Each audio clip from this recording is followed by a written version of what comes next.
You ask Tiger to solve. This deals with linear equations with one unknown.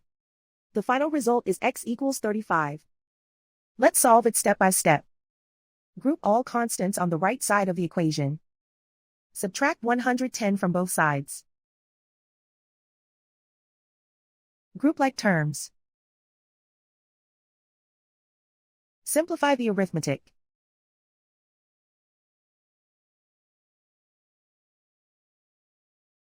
Isolate the m. Divide both sides by 2. Simplify the fraction.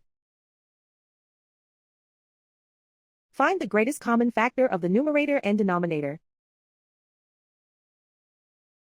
Factor out and cancel the greatest common factor.